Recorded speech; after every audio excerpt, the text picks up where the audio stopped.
C'est l'heure du sonneur. Et donc, il est arrivé samedi 22 février en Nouvelle-Calédonie, Manuel Valls, notre ministre des Outre-mer. D'abord, il est allé à la rencontre des citoyens sur place pour entamer finalement aujourd'hui ce qu'il nomme les négociations institutionnelles entre indépendantistes et non-indépendantistes. La veille, il avait plaidé pour la paix et le vivre ensemble. Mais il a aussi apporté un gage important aux indépendantistes kanaks en parlant du peuple premier. Je vous propose d'écouter ces propos de Manuel Valls, pardon, samedi dernier. Il y a un peuple premier, il y a un peuple kanak, il y a un peuple mélanisien. Il doit aller jusqu'au bout de son émancipation. Et nous devons terminer la décolonisation. Voilà, c'était assez fort quand même. Un peuple premier, nous devons terminer la décolonisation. Il doit aller, ce peuple, jusqu'au bout de son émancipation. Alors, que signifie par là le ministre des Outre-mer? Ça fait en tout cas énormément polémique. Et d'ailleurs, ça a même fait réagir sur place un député qui est d'ailleurs macroniste de la première circonscription, Nicolas Metzdorf, qui a eu un échange avec Manuel Valls. Je vous propose de l'écouter. C'était juste après cette prise de parole de Manuel Valls. Pourquoi tu dis qu'il y a un peuple premier que les Kanaks qui nous respectent pas nous? Ça, dire ça, C'est vrai. c'est un révisionnisme de ta part. Moi, on ne me traite pas de peuple second. Mais personne. Mais si, parce que si t'as un peuple premier, t'as un peuple second. L'insulte, elle est horrible. Plus grande générosité. Débat houleux sur le coltard devant les caméras, loin des traditionnels salons policés et du protocole républicain. Mais Moi, on je en ne a parle pas à marre. toi, je parle à lui. Quand tu parles de cette manière du peuple premier, c'est dans la Constitution. Oui, mais c'est une erreur. C'est une Mais erreur. non, mais c'est- Parce que si un peuple premier, c'est-à-dire qu'il y a des seconds. pas- Il y en a qui sont mais plus pas du importants que tout, d'autres. mais Mais enfin- si, c'est ça. Mais non, Mais c'est ça. mais tu fais, comme tu ça fais- que c'est tu fais- compris. mais Voilà, c'était difficile, il fallait tendre l'oreille, mais donc ce que dit ce député, c'est l'insulte est horrible. Moi, on ne me traite pas de peuple second. Quand tu parles, il s'adresse à Manuel Valls, de peuple premier, tu signifies qu'il y a un peuple second. Voilà, donc débat devant les caméras, même si peut-être un petit peu éloigné du micro, comme vous avez pu l'entendre. Alors, pour revenir sur tous ces sujets, écoutez, je suis très heureuse de recevoir le porte-parole du collectif Résistance citoyenne de Nouvelle-Calédonie, Willy Gattuo. Bonjour.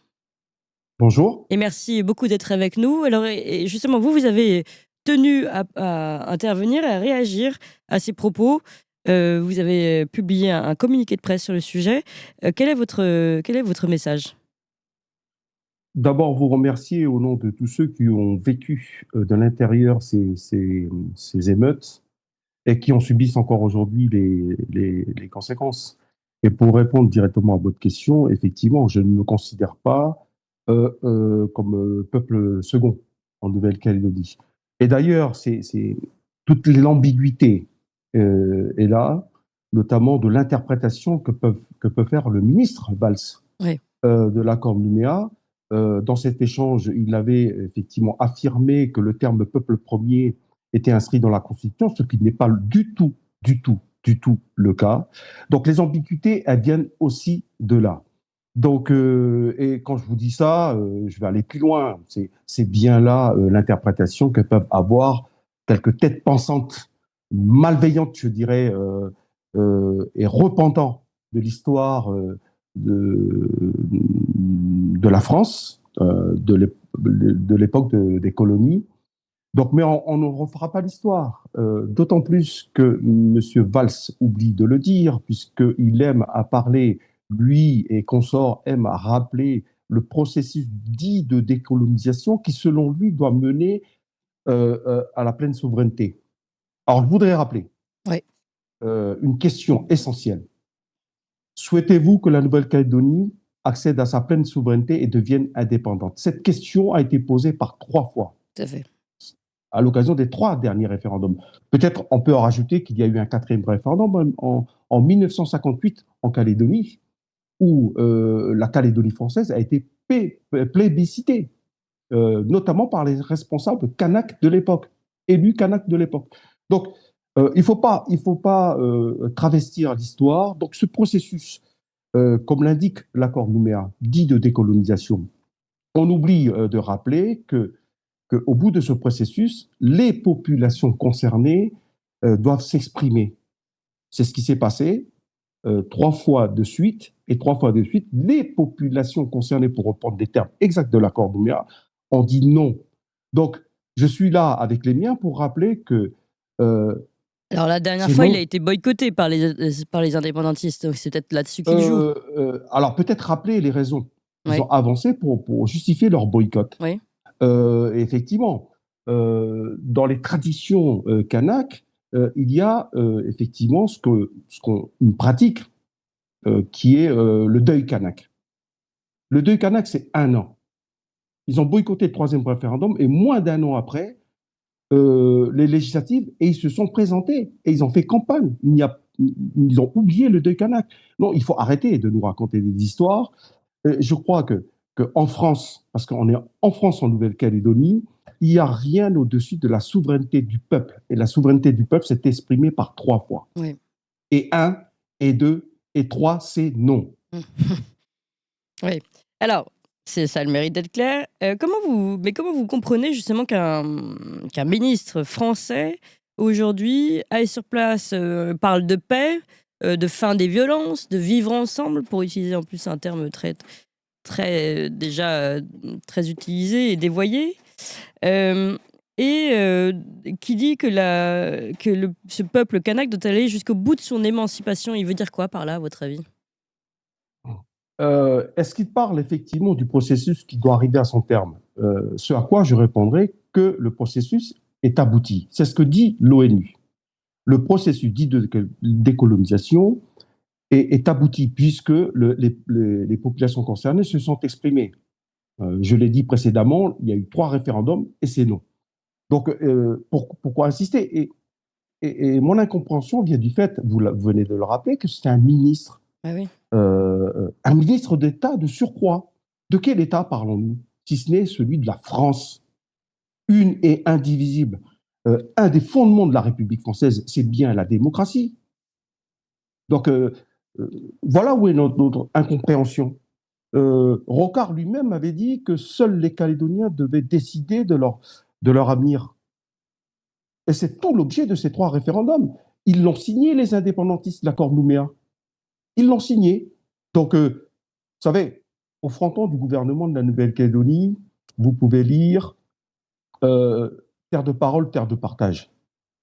Depuis le 13 mai, Mm. ils ne tiennent pas leur parole.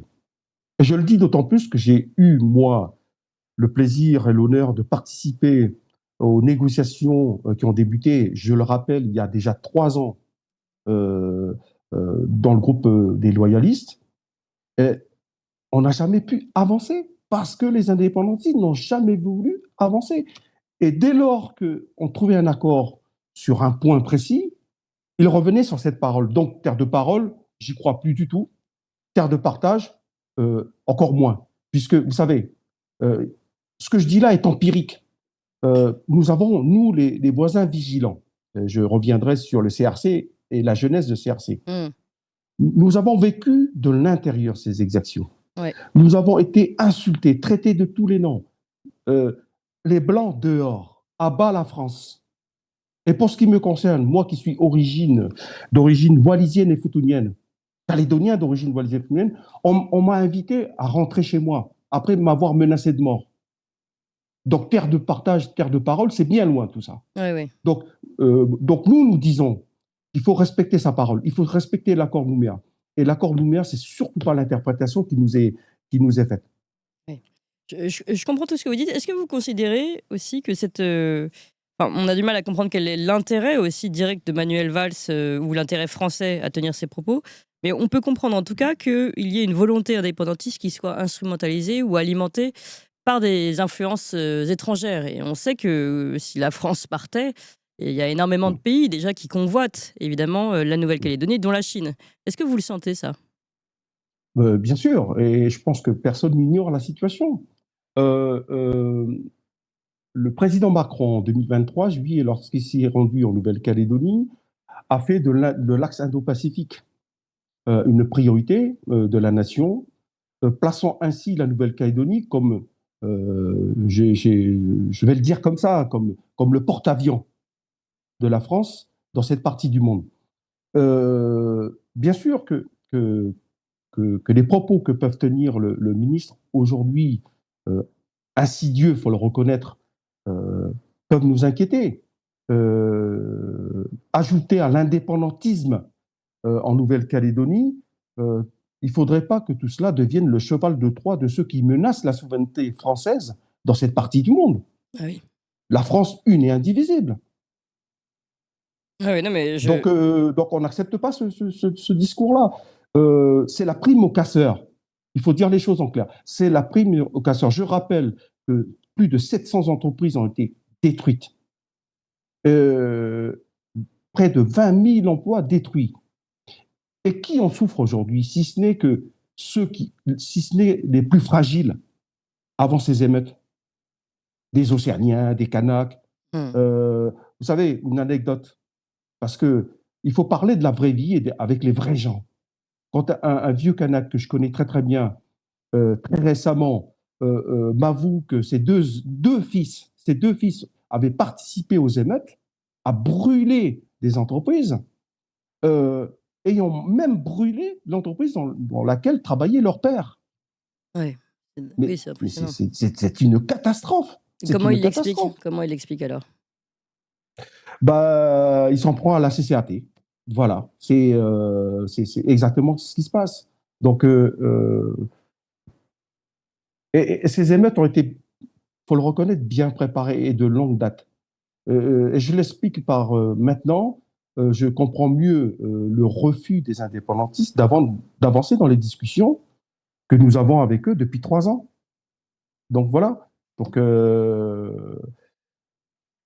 nous, pour ce qui me concerne, moi je suis né en Calédonie. Donc je suis un Calédonien de souche.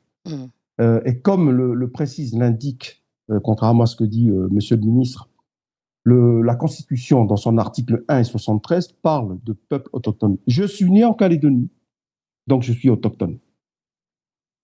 Donc voilà. Ouais. En tout cas, on sent que vous êtes très, très remonté. Je voulais vous demander, ce collectif Résistance citoyenne de Nouvelle-Calédonie, donc vous l'avez précisé, il est apolitique. Donc vous ne prenez pas parti pour un parti ou un autre. Est-ce que vous avez des Kanaks, justement, qui font partie de ce collectif? Oui, on a des Kanaks, mais vous savez, dans la situation actuelle, sous la pression de leurs semblables, ils préfèrent effectivement rester dans l'anonymat. Et pour répondre directement à votre question, oui, c'est un mouvement apolitique, mais qu'est-ce que ça veut dire apolitique? Vous savez, on réfléchit aussi. On sait effectivement l'origine de ces émeutes qui ont tout détruit. C'est la CCAT, qui est le bras armé de l'UC, qui est un parti politique, qui défend une doctrine politique, l'indépendance, ce qui n'est pas notre cas. Donc, apolitique, vous savez, au bout d'un moment, on sait distinguer les choses. Oui, il y a des Kanaks. Alors, CRC, j'aurais dû commencer par là. CRC, c'est effectivement le lien créé entre les voisins vigilants. Le 13 mai au soir, au lendemain du 13 mai plus exactement, après le début de ces émeutes, les citoyens ont pris une initiative qui était de protéger leurs biens, leurs lotissements, leurs quartiers, en érigeant des barricades aux entrées de leur lotissement. Oui. Pour se protéger. Et pour se protéger surtout des menaces qui avaient été proférées au début de ces émeutes par les membres de la CCAT, les indépendantistes, qui menaçaient effectivement de s'en prendre à nos biens, à nos familles et à nos maisons. Donc pendant 6 mois, H24, 7 jours sur 7, on s'est relayé, chacun dans son lotissement, derrière ces barricades.